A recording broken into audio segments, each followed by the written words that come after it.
Hola, bienvenido a un nuevo tema de la serie de los principios de fe. Prosiguiendo el estudio acerca de los grandes asuntos de la salvación, hoy vamos a hablar sobre la conversión, el renacimiento y la obediencia. Los tres temas son esenciales para nuestra salvación. Cuando el pecador se convierte, en ese mismo momento nace de nuevo, volviéndose una nueva criatura que pasa a obedecer al Señor. El llamado a la conversión aparece de manera clara en la Biblia. Hechos 3:19 dice: por tanto, arrepentíos y convertíos para que sean borrados vuestros pecados, de modo que de la presencia del Señor vengan tiempos de refrigerio. El arrepentimiento y la conversión andan juntos, pero el arrepentimiento ocurre primero. La persona verdaderamente arrepentida experimenta la conversión. En el sentido común, conversión significa un cambio de rumbo. En el sentido espiritual es lo mismo. Conversión significa dejar el camino del pecado que lleva a la perdición y volver al camino de la santidad que conduce a la salvación. Isaías 55:7 dice: deje el impío su camino y el hombre inicuo sus pensamientos. Vuélvase a Jehová, quien tendrá de él misericordia, y a nuestro Dios, quien será amplio en perdonar. El camino por lo cual el hombre natural acostumbra andar no está de acuerdo a la voluntad de Dios. Por eso, toda la humanidad está espiritualmente perdida. Isaías 53:6 dice que todos nosotros nos descarriamos como ovejas, cada cual se apartó por su camino. Ese texto se aplica a nosotros como raza humana y también como personas individualmente consideradas. Somos comparados a ovejas que dejaron el redil y se perdieron en el mundo peligroso. La oveja no sabe cómo volver a casa. Es necesario que alguien la busque y la traiga de vuelta. Eso es lo que Jesús hace con nosotros. Nos retira del camino de perdición y nos coloca en el camino de la salvación.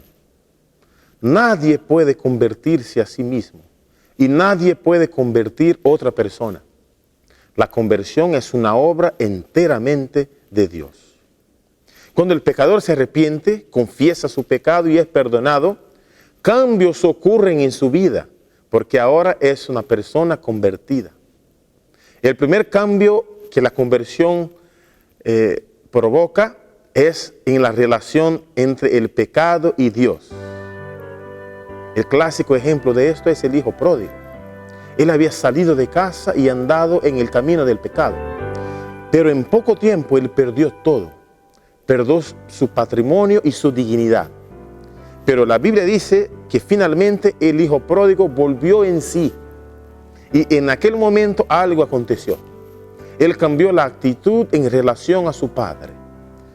Él muchas veces había pensado que su padre no tenía razón, pero ahora él confiaba en el Padre y decidió volver a la casa. Eso es conversión.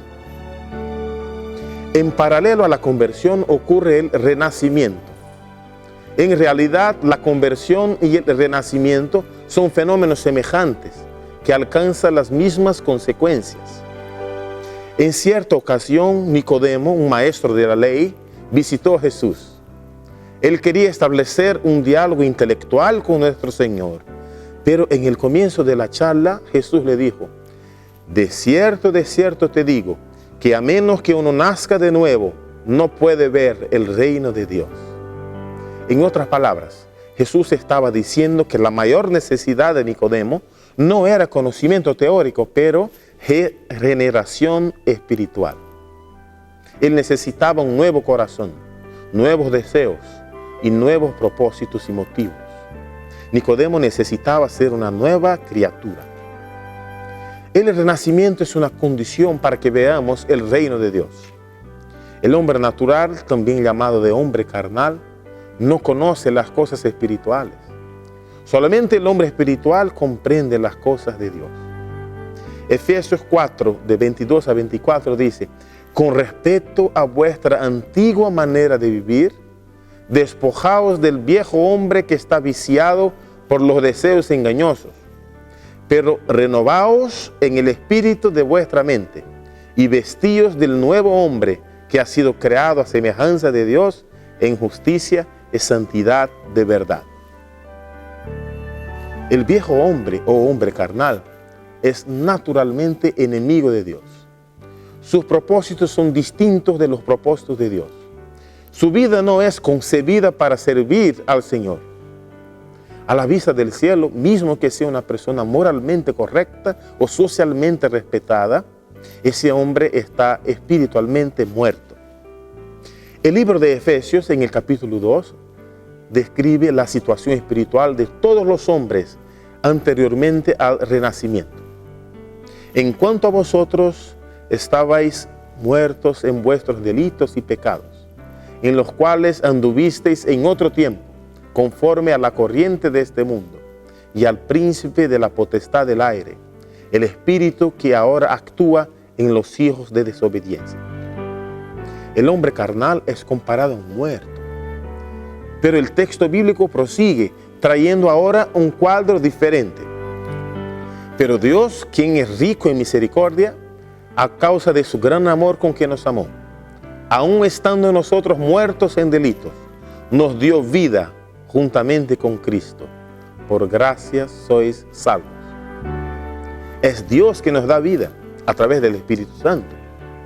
El renacimiento es una operación divina.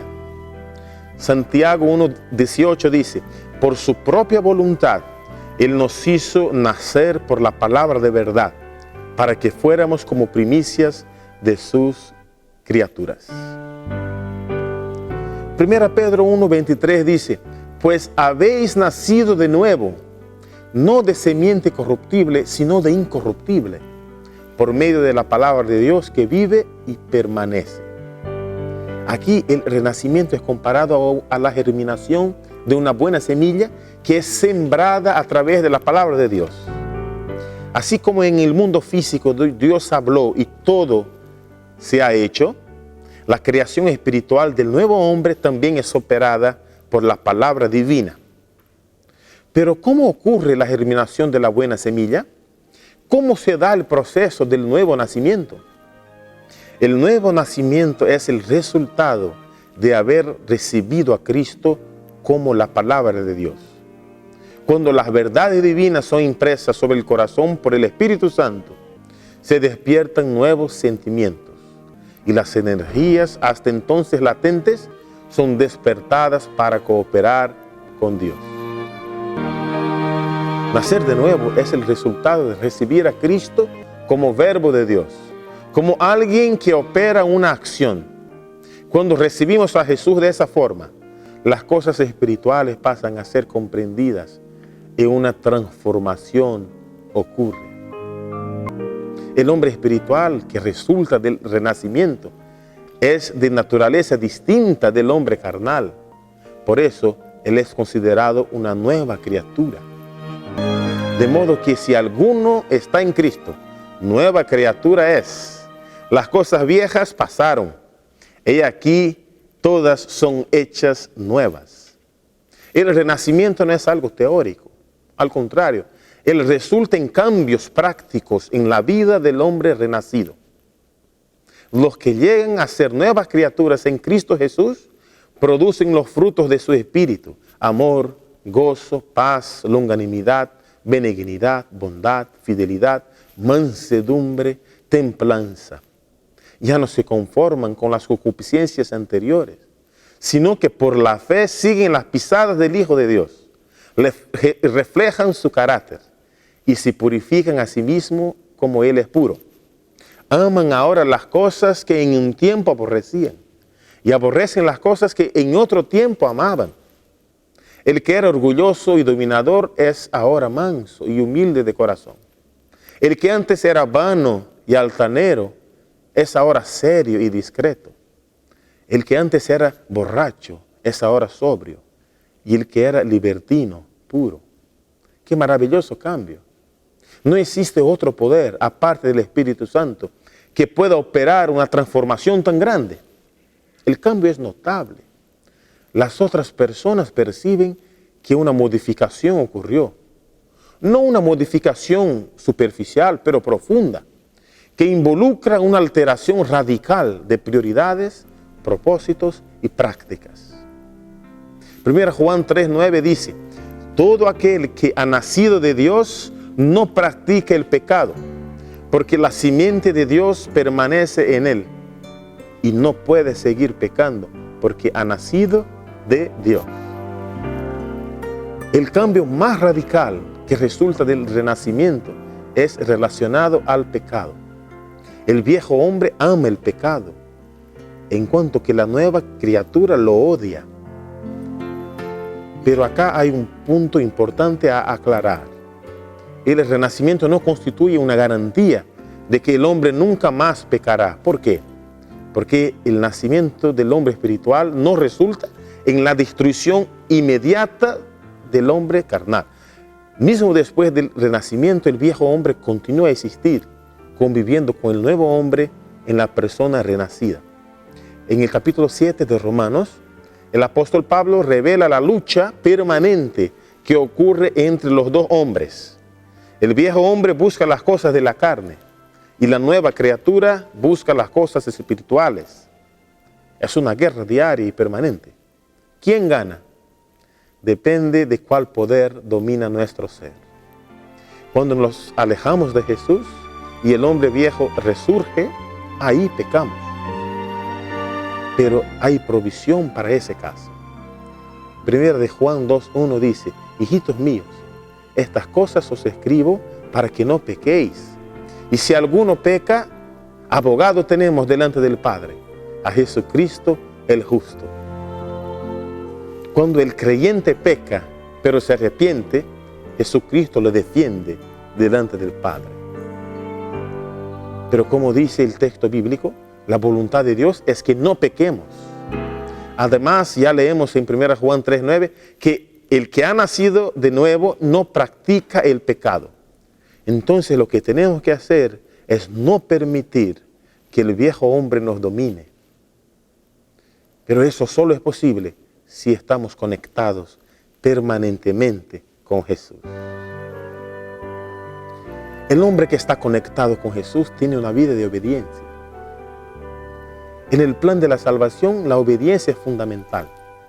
El hombre convertido tiene placer en obedecer a Dios. El verso 8 del Salmo 40 revela la disposición mental del hombre convertido en relación a los mandamientos divinos. El hacer tu voluntad, oh Dios mío, me ha agradado, y tu ley está en medio de mi corazón. Solamente quien ha experimentado la conversión encuentra placer en la obediencia. El hombre natural ve los mandamientos como algo pesado, pero el hombre espiritual ve la obediencia como una forma de agradar al Dios que tanto le ama. No es el temor al castigo o la esperanza de la recompensa eterna lo que induce a los discípulos de Cristo a seguirle. Contemplan el amor incomparable del Salvador, revelado en su peregrinación en la tierra, desde el pesebre de Belén hasta la cruz del Calvario. Y la visión del Salvador atrae, enternece y subyuga el alma. El amor se despierta en el corazón de los que lo contemplan. Ellos oyen su voz y le siguen. La obediencia genuina es la que proviene de un corazón grato. Al conocer la bondad y la misericordia de Dios, en el hombre nace el deseo de agradar a su Señor y Rey. La obediencia que agrada a Dios es motivada por el amor. Los actos de supuesta obediencia que son motivados por el deseo de exaltación propia, nada valen delante de Dios. Si yo hablo en lenguas de hombres y de ángeles, pero no tengo amor, vengo a ser como bronce que resuena o un címbalo que retiñe.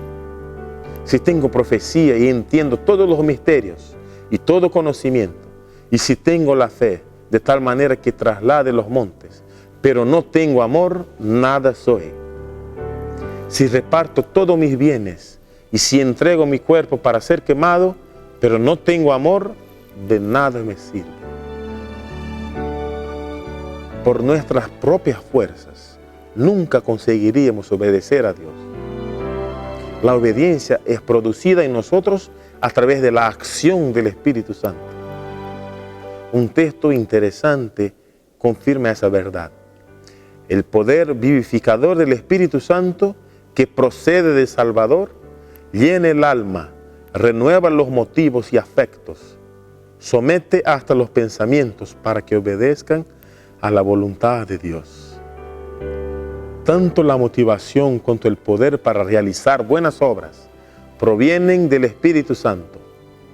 La parte del hombre es no resistir a la acción de ese poder, porque Dios es el que produce en vosotros tanto el querer como el hacer para cumplir su buena voluntad. Lo bueno que hacemos es obra del Señor en nosotros. Por eso nuestra obediencia no debe tener como propósito exaltar a nosotros mismos, mas glorificar a Dios. Mateo 5:16 dice: así alumbre vuestra luz delante de los hombres, de modo que vean vuestras buenas obras y glorifiquen a vuestro Padre que está en los cielos. Todo lo que hacemos debe servir para glorificar a Dios delante del mundo y de las personas que nos cercan. Nuestras acciones son la mejor predicación que podemos hacer. Una vida pura es el mejor argumento que podemos presentar. Cuanto más caminemos con Jesús, seremos más semejantes a Él. Ese debe ser el blanco de cada uno de nosotros. Crecer cada vez más en la gracia hasta alcanzar la estatura de hombres y mujeres en Jesucristo. Yo le invito para que hagamos ahora una oración.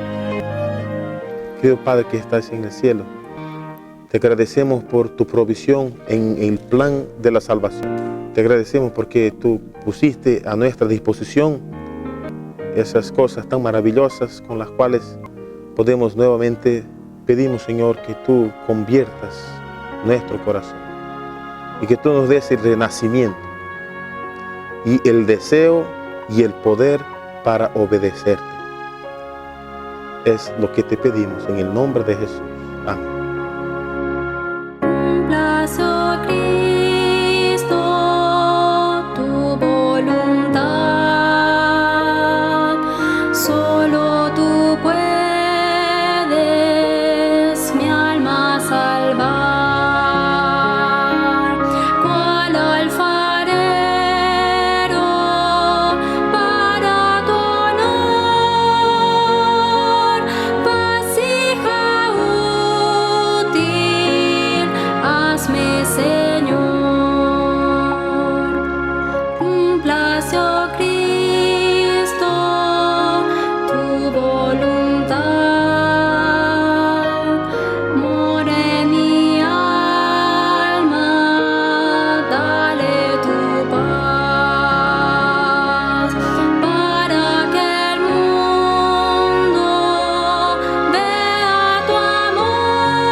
Querido oyente, yo te agradezco por la audiencia tan especial.